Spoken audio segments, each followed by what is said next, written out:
All right, so I'm here with William Bridge, CEO of Global Green.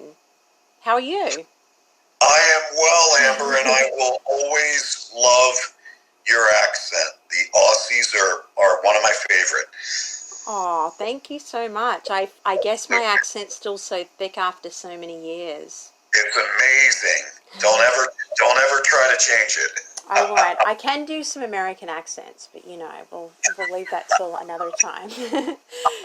So first of all, give us like a background into your, an intro into your background. Obviously, this is this something that you've always been interested in? I mean, I think common sense would make everybody love the earth and the environment. So, Well, I couldn't agree with you more, and I'm an old timer, and I'll give you a little bit of a background. Originally from the East Coast, and that this is now the time of the year to be on the East Coast with the autumn leaves, and it's just it's in all of its amazingness. So I do miss this time of the year at the East Coast, but living in Southern California now, I have a home in Studio City and three pugs, Oscar, Olive, and Otis, and a partner named Les. And so it's all good. I'll tell you a funny story about how I got involved with the environment. It goes all the way back to a commercial from 1971 when I was a kid about littering. And I'm sure you probably don't remember this. I'm packing on many more years than you, but it would be great for your audience to check it out. It's actually called the Crying Indian video, and about littering, and it shows a Native American in a canoe. And I believe the backdrop is New York City in the early 70s with the pollution and the garbage. And at the very end, this guy pulls his canoe up to the shoreline and it's covered in garbage. And he gets out and walks over towards the freeway, and a car drives by and throws a pile of trash out of the car that hits his feet. And then the camera pans up and takes a look at him, and he has a tear in his eye. oh, And I will never forget that commercial. And that was the impetus for me to just really hold on tight to this planet and do everything I could in my power to take care of it. well, I think we all need to check that out if we haven't seen it yet. I think that's a very important and wise, little excerpt to check out because it reminds us of what we need to come back down to earth, so to speak, to. We've lost kind of touch of that. A lot of people have.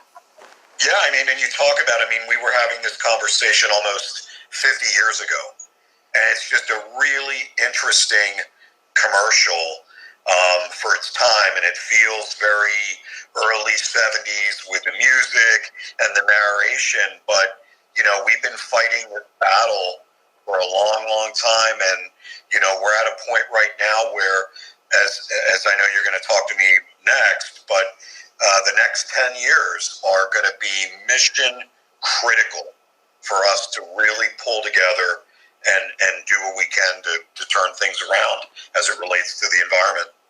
Yeah, I completely agree. We have to do it because we don't want it to be too late, not only for us, but for whoever comes, the other generations to come, and for the wildlife as well. I mean, Absolutely. that's part of everything. So, obviously with Global Green, what actually drew you to this organization more than any other? Because I understand there's probably different opportunities out there to be involved with certain organizations, but Global Green, I personally love the organization. I've covered events for you guys over the last 10 years, maybe even 15 years, and I love it. So how did you come about, like, be involved with this?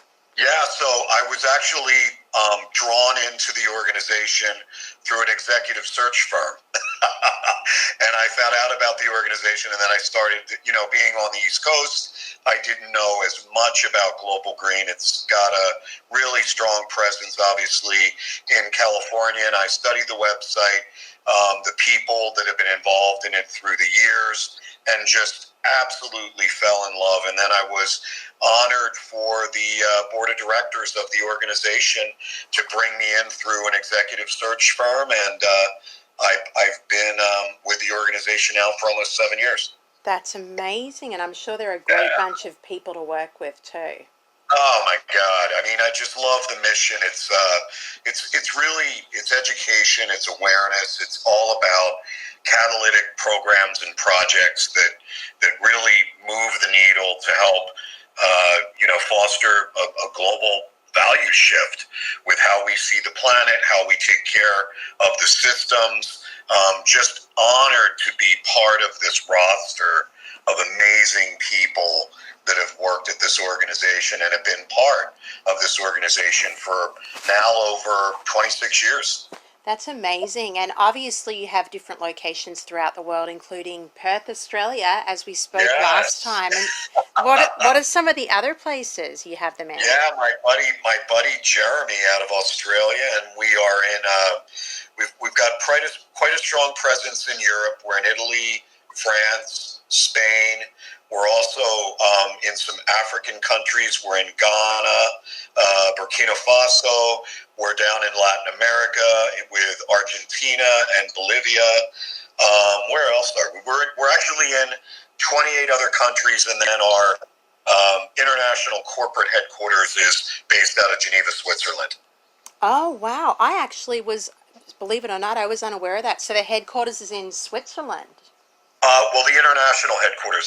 The U.S. is based here out of Santa Monica, but the global side is Geneva, Switzerland. Oh, that's amazing. Yeah, and I know they're very environmentally conscious over there too.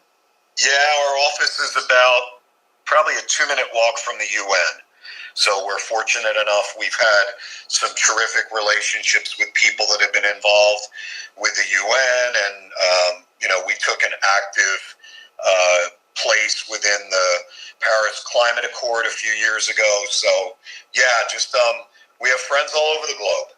That's awesome. And you're also the chairman of the Green Cross International Board of Directors. Tell us about that. I am. I'm just absolutely honored. It's been a little over a year now, and I just am so excited because the United States division, which is called Global Green, but it's basically the U.S. affiliate for Green Cross International, but we just happen to be called Global Green. The founder, going way back, was President Gorbachev. And when President Gorbachev was just finishing up all the just epic, game-changing things that he did in his career with, negotiations with Ronald Reagan, the Cold War, just conversations that then started taking down the Berlin Wall. When he wrapped up a lot of that work and he decided he wanted to take on something new, he wanted to do something like the Red Cross does for people, but he wanted to do something for the planet. And that was how we came up with the name Green Cross. So it's basically, Red Cross is life support for people. Green Cross is life support for the planet. I just, through a series of great people that I've worked with through the years, there was an opportunity, and our former chair had been terming out, and I threw my hat into the ring, and I was honored enough for them to accept me. So super excited about that. We just have a really great family all over the world and in the different countries we're in, and just really excited to make this not just a national conversation with Global Green, but an international conversation with all of us together, meaning Global Green and Green Cross. That's amazing. I love that Green Cross, in harmony with the Red Cross. That's amazing. I love it. Thank you. I think so too. And I'm just, as a result of President Gorbachev and his mission and vision to get involved, our founder on the U.S. side is a woman by the name of Diane Meyer Simon, who has been a political activist going way back. She worked with Bobby Kennedy, and she's just an incredible eco ambassador and just the bright light for the Global Green side. So some really amazing people I've had the privilege and the honor to be part of. That's so nice, and it's definitely, it leaves such an impact on you when you meet people like that because it inspires you as well. Absolutely, absolutely. Yeah, just every day. It's just crazy, Amber. Every day that I get up, I just feel so blessed to be part of this organization, and I also feel a responsibility. We just have to work so hard and work together to just keep this planet healthy. And that's the key, working together when you're trying to do everything, in a certain way and you don't want to get help or you don't want to call on others that are experts, you don't get as much done. But when you all work in unity, I think it's way better. So yeah, and I couldn't agree with you more. And one of the things that we really stress when you say work together, it's not just volunteers and people that give money to your organization, but it's environmental partners. It's really important that we all, as environmental NGOs and partners, work together and utilize our combined strengths to build a stronger strategy for the planet. And we're doing a lot better than we used to over the last few years. I think people just realize that, like you just said, we can't do this by ourselves, and we just have such a monstrous agenda we need to accomplish. So we've got to really pull together as environmental soldiers and just work together to affect change. absolutely. And I also really like the new layout for the Global Green website, and also obviously the message of we have 10 years left to work together as the site opens, as that's the first thing you see. What's the meaning behind that for our listeners so they can, really understand the concept, and how well is it being received? Thank you for that, Amber. The website is literally less than it's about 45 days old. I don't even think it's that old yet, but thank you. It still has a little bit of growing pains with some of the content, but we're getting there.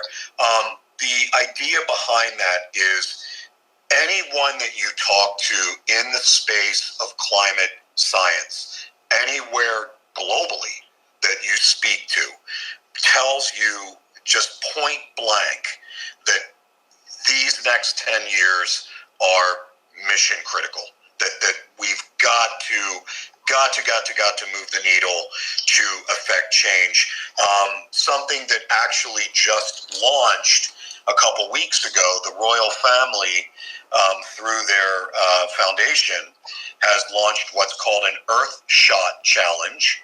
And they're tying that into the next 10 years as well. And they're looking for eco-innovators to build and drive, technology, systems, whatever it takes to shift, getting this planet back into a healthy space. And, our organization is definitely going to, step in and help them. Conservation International is working with them.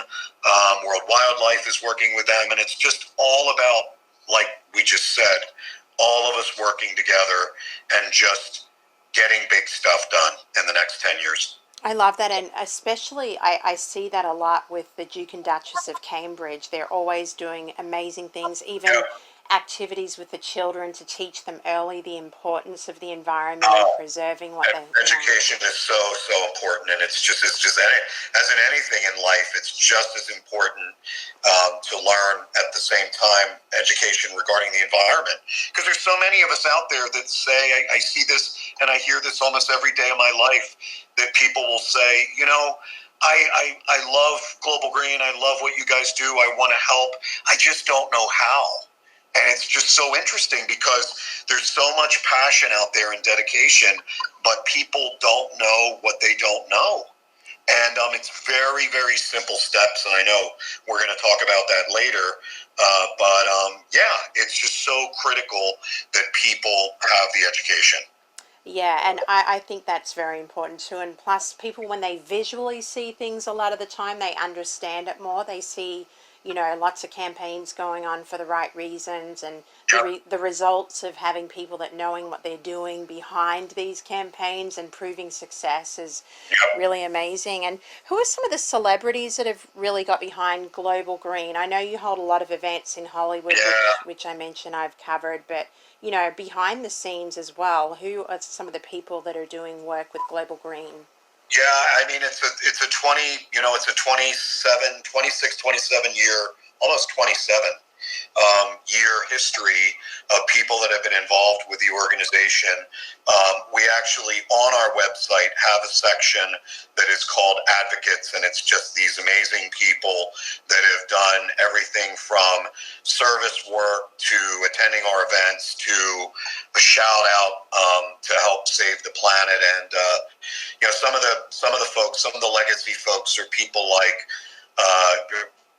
Brad Pitt's been involved, Leo DiCaprio, Mark Ruffalo, some of the more recent stars, some of the younger stars that have been involved, and musicians.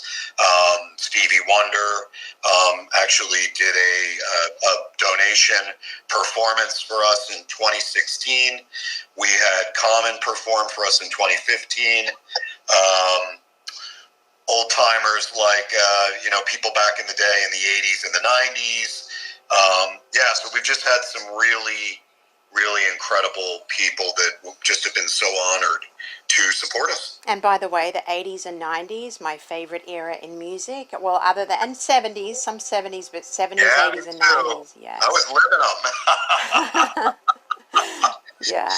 But yeah, we've had Paul Abdul and Taylor Dane, and just some really really cool people that have just stepped up and have just given a shout out for Global Green, and we really appreciate it. And sometimes that's all it takes, Yeah. sometimes just for a little more help. So that's really good.